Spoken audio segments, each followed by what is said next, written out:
الحمد لله رب العالمين والعاقبة للمتقين ولا عدوان إلا على الظالمين وأشهد أن لا إله إلا الله وحده لا شريك له ولي الصالحين وأشهد أن محمدا عبده ورسوله وصفيه من خلقه وخليله سيد الأولين والآخرين اللهم صل عليه وعلى آله وصحبه ومن اتبعهم بإحسان إلى يوم الدين أما بعد. Mes chers frères et sœurs, on continue toujours notre série de khutbah qui a commencé il y a quelques semaines, qui s'intitule « Qu'est-ce que l'islam ?» On a vu ensemble ce que dit l'islam concernant le comportement adopté avec les animaux.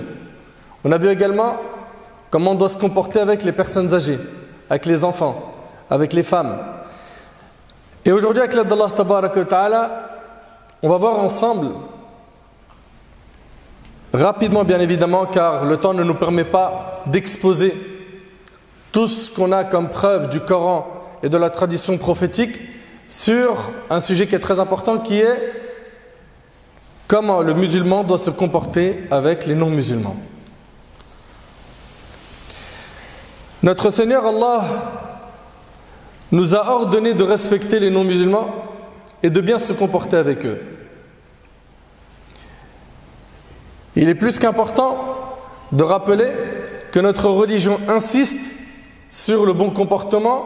D'ailleurs, le prophète, paix sur lui, il dit « J'ai été envoyé pour parfaire les nobles caractères ». Parmi les missions de notre prophète bien-aimé, c'était quoi? De parachever les nobles caractères. Et quand notre Seigneur l'a décrit dans le Coran, il a dit « Wa innaka la'ala khuluqin azim » qu'il est certes d'un comportement qui est immense. Notre Seigneur nous dit dans le Coran وَلَا تُجَادِلُوا أَهْلَ الْكِتَابِ إِلَّا بِالَّتِي هِيَ أَحْسَنُ. Et ne débattez que de la meilleure façon avec les gens du livre. Notre religion nous ordonne de nous embellir par la douceur, par le bon comportement, par la langue mielleuse. Lors de notre discussion ou lors de notre débat avec une personne des gens du livre, à savoir les juifs et les chrétiens. Même ceux qui ne sont pas des gens du livre, nous avons le devoir de respecter ces gens-là, de bien nous comporter envers eux, d'être souriants, d'avoir un bon comportement. On a énormément de textes qui parlent de cela. La première chose que tu dois garder en tête, toi qui m'écoutes en tant que musulman, en tant que musulmane, c'est l'interdiction de faire preuve d'injustice envers qui que ce soit, musulman ou non musulman. Retiens bien ce point. Dans le Coran, dans la sourate 60, verset 8, notre Seigneur nous dit La yanhaakumullahu 'anil ladhina lam yuqatilukum fid din wa lam yukhrijukum min diyarikum an tabarruhum wa tuqsitu ilayhim inna Allaha yuhibbul muqsitin.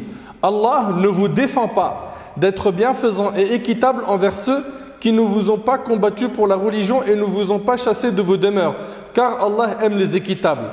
On y voit ici le devoir d'équité. De même, dans la sourate 5, verset 8, notre Seigneur nous dit وَلَا يَجْرِمَنَّكُمْ شَنَآنُ قَوْمٍ عَلَىٰ أَلَّا تَعْدِلُوا اعْدِلُوا هُوَ أَقْرَبُ لِلتَّقْوَى. Et que la haine pour un peuple ne vous incite pas à être injuste.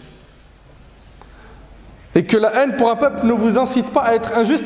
Pratiquez l'équité. Cela est plus proche de la piété. Pratiquez l'équité. Il faut impérativement être juste. On n'a pas le droit de léser une personne sous prétexte qu'elle n'est pas musulmane. D'ailleurs, notre prophète bien-aimé, dans ce récit de Anas, radiyallahu anhu, le prophète de l'islam, paix sur lui, nous dit « Craignez l'invocation de l'opprimé, même si c'est un mécréant, car il n'y a pas de voile entre elle et Allah. » Ici, on a une mise en garde claire contre quoi? Contre le fait d'opprimer quelqu'un qui n'est pas musulman, car s'il fait une invocation, regardez ce qu'il nous dit notre prophète, alayhi salatu wassalam, paix sur lui, il dit craignez l'invocation de l'opprimé, même si c'est un mécréant, car il n'y a pas de voile entre elle et Allah. L'invocation de l'opprimé, elle est exaucée même si elle vient d'un non-musulman.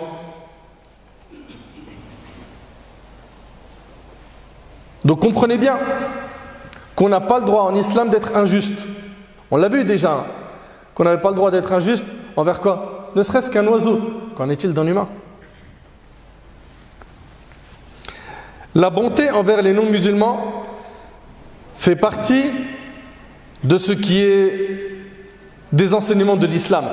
Nous devons faire preuve de politesse, sagesse, discuter avec la bonne exhortation. Notre Seigneur le Très-Haut dit dans la sourate 2, verset 83, wa qulu linnasi husna, et dites aux gens de bonnes paroles. Et dites aux gens de bonnes paroles. Notre Seigneur, Allah, a envoyé 2 prophètes, Moïse et Aaron, un tyran et pas n'importe lequel, Pharaon, qui a une biographie sombre. Et notre Seigneur a dit à ces 2 prophètes, Moïse et Aaron, فَقُولَا لَهُ قَوْلًا لَيِّنًا لَعَلَّهُ يَتَذَكَّرُ أَوْ يَخْشَى. Puis, parlez-lui gentiment, peut-être se rappellera-t-il ou me craindra-t-il. Est-ce que vous arrivez à imaginer cet homme, ce tyran? Dans notre religion, il nous est rapporté que notre Seigneur a demandé à ces 2 prophètes de lui parler gentiment. Et ce n'est pas n'importe qui, il s'agit de Pharaon. C'est impressionnant. Aïcha, l'épouse du prophète, radiyallahu anha, le prophète de l'islam, le prophète, paix sur lui, a dit, quand la douceur est dans quelque chose, elle ne peut que l'embellir.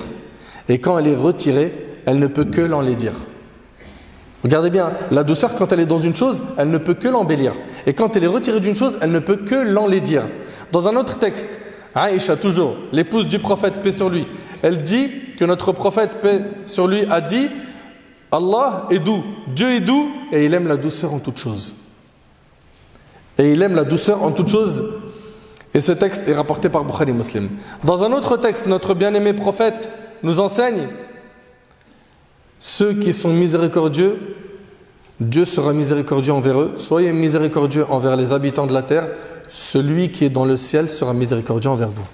Faites preuve de miséricorde envers tout le monde.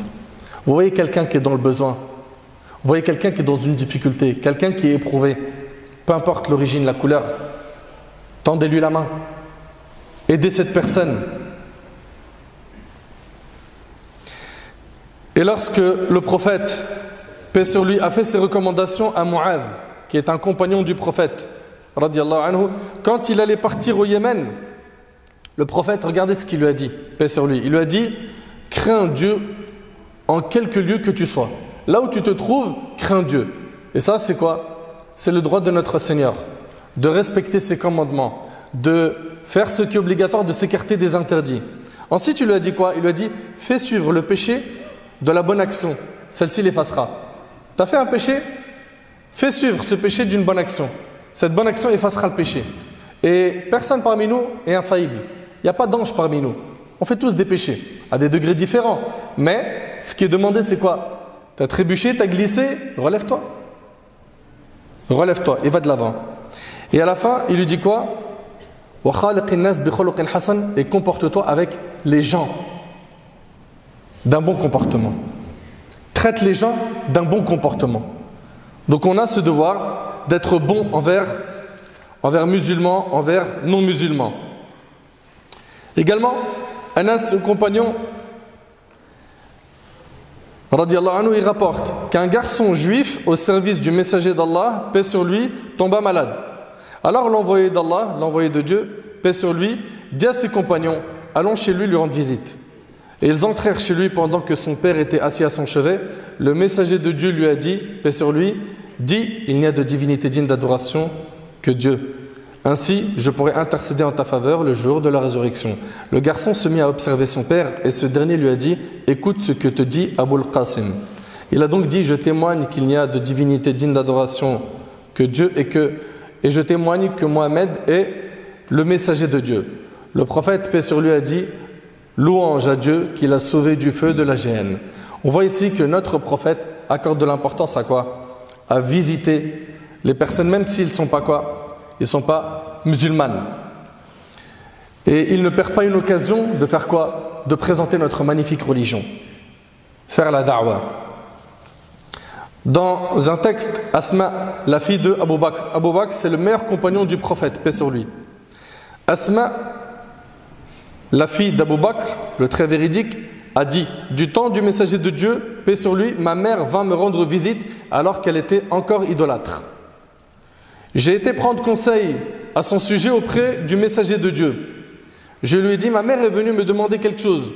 Dois-je lui faire du bien? Elle se pose la question, elle ne sait pas. Elle dit, ma mère, elle n'est pas musulmane, elle est venue. Il lui a dit, oui, sois bonne avec ta mère. Et là, il y a un message ici qu'on adresse aux convertis à l'islam. Si avant l'islam, tu étais bon, tu étais gentil, après l'islam, tu dois faire beaucoup plus d'efforts. Pourquoi? Pour augmenter en gentillesse, en bonté. Et ça, ce n'est pas du cinéma qu'on te demande de faire. C'est tout simplement pratiquer notre religion. Notre religion insiste sur le fait que de quoi? De leur tenir bonne compagnie. C'est relaté dans la sourate Luqman. Même s'ils ne sont pas quoi? Musulmans. On leur tient bonne compagnie. On est bon envers eux.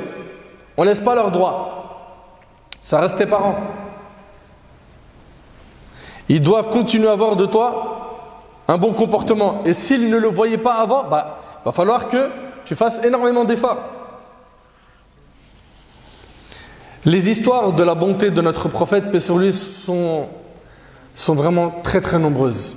Quand on regarde comment notre prophète s'est comporté avec les associateurs de son époque, franchement on se dit il a vraiment un comportement qui est exemplaire. Exemplaire. Comme vous le savez, ça a été difficile à la Mecque. Il a dû partir à Taïf, pas très loin de la Mecque. Pourquoi? Pour trouver un endroit stable où il va pouvoir vivre sa foi, pratiquer sa foi, appeler les gens à son Seigneur, présenter l'islam, etc. Il arrive là-bas, c'est très compliqué. On lui jette des pierres, il ressort attristé, blessé. Et à ce moment-là, lui qui est dans une position de faiblesse, il aperçoit l'ange Gabriel. L'ange Gabriel l'appela et lui a dit: Dieu a bien entendu ce qu'a proféré ton peuple contre toi et la façon dont ils t'ont traité. Alors, il t'a envoyé l'ange des montagnes. L'ange des montagnes le salua et lui a dit: Ô Mohammed, Dieu a bien entendu ce qu'a proféré ton peuple contre toi. Je suis l'ange des montagnes. Et Dieu m'a envoyé vers toi pour que j'exécute l'ordre que tu me donneras. Car si tu veux, je peux les recouvrir des deux montagnes, c'est-à-dire les engloutir entre les deux montagnes qui les séparent. Et là, le prophète de dire non, car de leur descendance, j'espère que Dieu fera sortir des personnes qui l'adorent lui seul, sans rien lui associer. Et c'est une chose qui s'est réellement réalisée. Car le fils de Al-Walid fut Khalid. Le fils de Al-As fut Amr. Le fils d'Abu Jahl fut Ikrima, une progéniture qui a adoré notre Seigneur. L'histoire de Daous, pareil. Tufayl ibn Amr al-Dawsi, il est conditionné.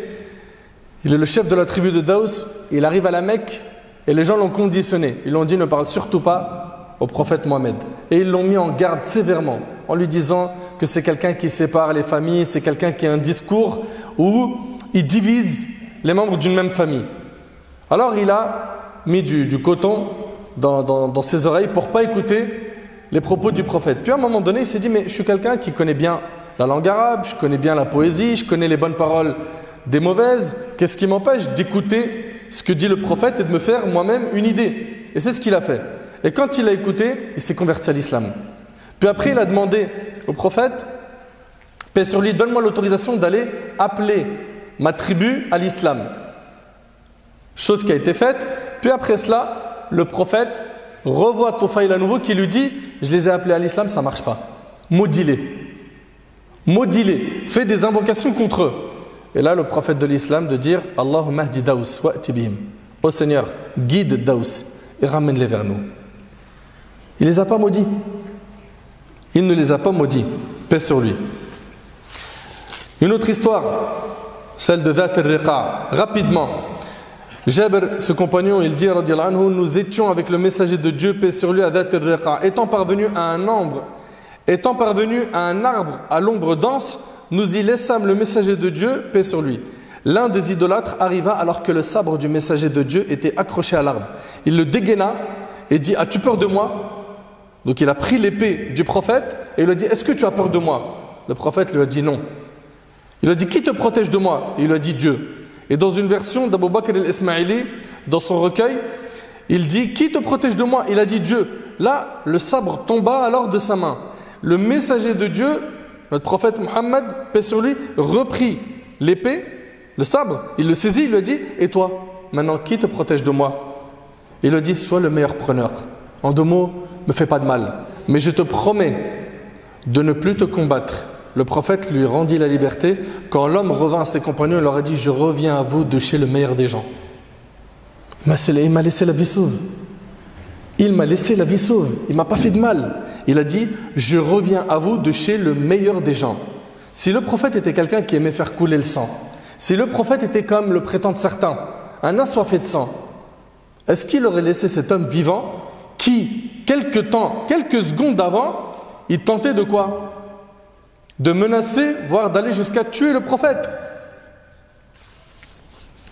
Le prophète, paix sur lui, lorsqu'il rentre à la Mecque, et c'est le jour de quoi? De la conquête de la Mecque. C'est un grand jour pour les musulmans. Ils sont 10 000. Le prophète rentre conquérant, victorieux.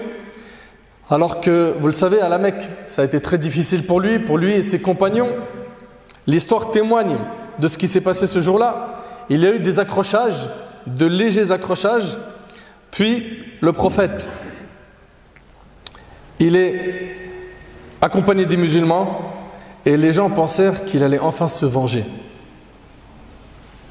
Ils ont pensé que le prophète allait se venger. Le prophète répondit « Ce n'est pas un jour de vengeance, c'est un jour de clémence. » C'est impressionnant. Alors qu'il y a eu des batailles, on a calomnié sa femme, on a tué son oncle Hamza, il a connu énormément d'épreuves, il a été blessé lui-même, combien de tentatives de meurtre à son encontre, etc. Ensuite, il se tint face aux vaincus en leur disant « Ô habitants de la Mecque, que pensez-vous que je vais faire de vous aujourd'hui ?» Ils lui répondirent du bien car tu es un frère généreux, fils d'un frère généreux. Le prophète reprit, paix sur lui, je vais vous dire ce que le prophète Joseph avait dit à ses frères. Pas de récrimination contre vous aujourd'hui, allez-vous-en, vous êtes libres. Allez-vous-en, vous êtes libres. On rapporte qu'un jour dans le califat de Omar, ce noble compagnon, il se promenait dans les rues de Médine pour s'enquérir de la situation des sujets de l'État. Il vit un vieil homme juif en train de mendier. Il s'approcha de lui et lui demanda « N'ai-je point interdit cela ?» Il dit à cet homme juif, dans l'État musulman, « J'ai pas interdit la mendicité ?» Le vieil homme répondit « Mon âge et l'impôt de capitation m'ont épuisé. » Il est âgé et il n'arrive pas à verser l'impôt qu'il doit verser à l'État musulman. Ému, le calife le conduisit au trésor public des musulmans et il ordonna au gardien du trésor public de lui donner une aumône de l'argent des musulmans, écoutez bien, de lui donner une aumône de l'argent des musulmans et il lui a dit fais-en de même avec tous ceux qui sont dans le même cas que lui. Et ici on voit quoi? La bienfaisance des musulmans vers les non-musulmans. Les non-musulmans, lorsqu'ils vivaient en terre d'islam, ils avaient le droit à la liberté de culte, ils avaient le droit à consommer ce qu'ils avaient l'habitude de consommer, ils avaient une liberté totale. Mais il y avait quoi dans ce pacte? Tiens, on va vous citer les clauses du pacte du prophète, paix sur lui, avec les juifs à Médine. Les juifs de Bani Aouf constituent une communauté vivant avec les croyants. 1. Aux juifs leur religion et aux musulmans la leur. À chacune des deux communautés ses seigneurs et ses individus. 2. Aux juifs de s'occuper de leurs dépenses et aux musulmans de s'occuper des leurs. 3. Ça c'est dans le pacte. Juifs et musulmans doivent agir d'un commun accord contre quiconque s'attaque aux signataires du pacte. 4. Il doit exister entre eux le bon conseil et avis ainsi que la bienfaisance en l'absence de toute schilaretesse. 5. Nul d'entre eux ne doit faire du mal à son allié. 6. Tout allié offensé doit être secouru. 7. Juifs et musulmans doivent parler le même langage aussi longtemps qu'ils combattent ensemble. 8. L'intérieur de Yathrib, c'est comme ça qu'ils appelaient Médine à l'époque, est inviolable en vertu de ce pacte. 9. En cas de dissension et de divergence susceptible de mener à la perversion, les signataires du pacte s'en réfèrent à Dieu, le Tout-Puissant, et à Mohammed, messager d'Allah. 10. Il n'est pas question de protéger les Qurayshites et leurs partisans. Les Qurayshites, ce sont les habitants de la Mecque qui ont fait énormément de tort au prophète et les musulmans. 11. Juifs et musulmans doivent se liguer pour repousser tout ennemi qui attaque Yathrib à l'improviste. Pour ce faire, chaque partie agira en ce qui la concerne. 12.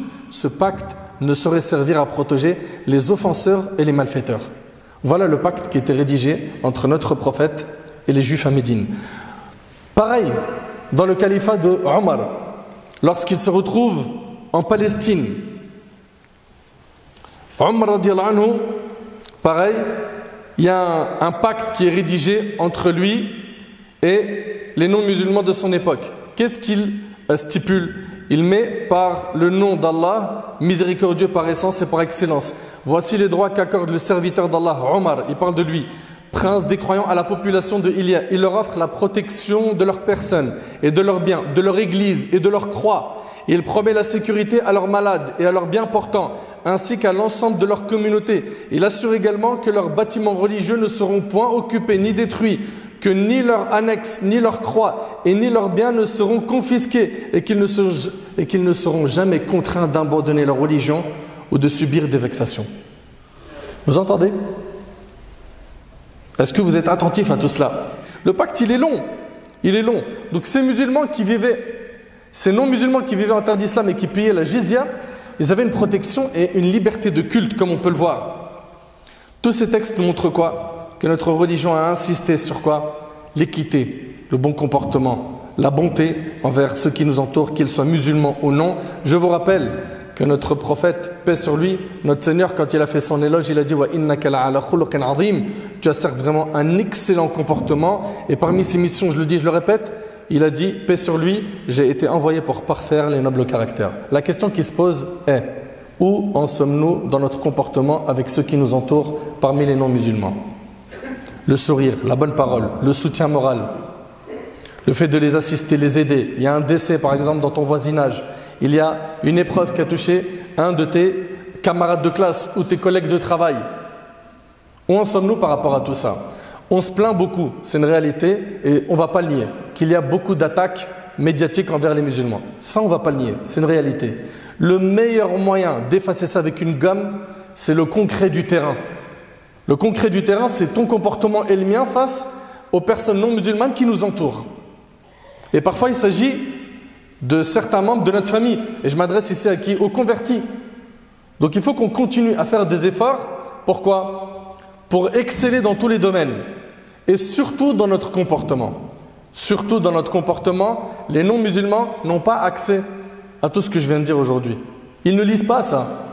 Ils n'ont ni un Coran, pour la plupart d'entre eux, ni les traditions prophétiques dans des livres. Ce qu'ils lisent, c'est notre comportement. Soyons donc responsables. Soyons donc responsables. Et à la hauteur de la responsabilité qui nous a été confiée par notre Seigneur, j'implore notre Seigneur de parfaire notre comportement. J'implore notre Seigneur de nous faciliter, de corriger toutes les maladies de notre cœur, que ce soit la haine, l'envie, la jalousie, la rancune, etc., etc. J'implore notre Seigneur de nous guider, de nous protéger de tout maux.